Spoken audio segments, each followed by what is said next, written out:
For what purpose does the gentleman from Ohio seek recognition? Madam Chair, I have an amendment at the desk. The clerk will designate the amendment. Amendment number 9, printed in the congressional record, offered by Mr. Turner of Ohio.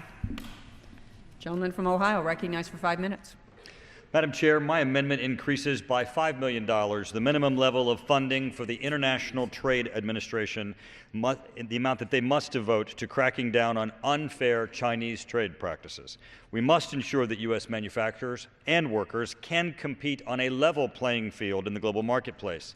Unfortunately, unfair trade practices from countries like China make this increasingly difficult.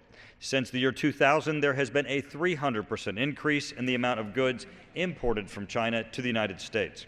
Moreover, the Import Administration tasked with cracking down on unfair trade practices has for years experienced a growing workload of cases involving trade with China.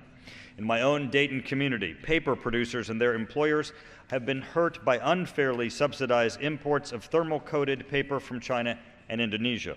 For the last several years, Congress has directed the International Trade Administration to devote the same level of funding, $11.4 million, for China anti-dumping and countervailing duty enforcement and compliance activities.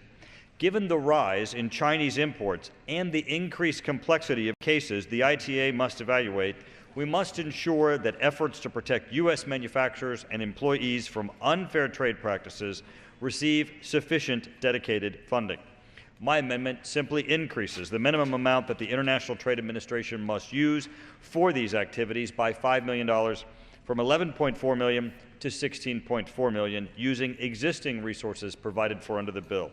I want to thank Chairman Wolf for working with me on this amendment, and I want to urge all of my colleagues to support the amendment. With that, I yield back the balance of my time. Gentleman from Ohio yields back his time. Gentleman from Pennsylvania. We would agree to the amendment. Yeah, I accept the amendment. I think it's a good amendment. The committee continues to support International Trade Administration, particularly with regard to China. And I won't go on, but I thank the gentleman for the amendment, and I completely agree with it and urge all members to support it.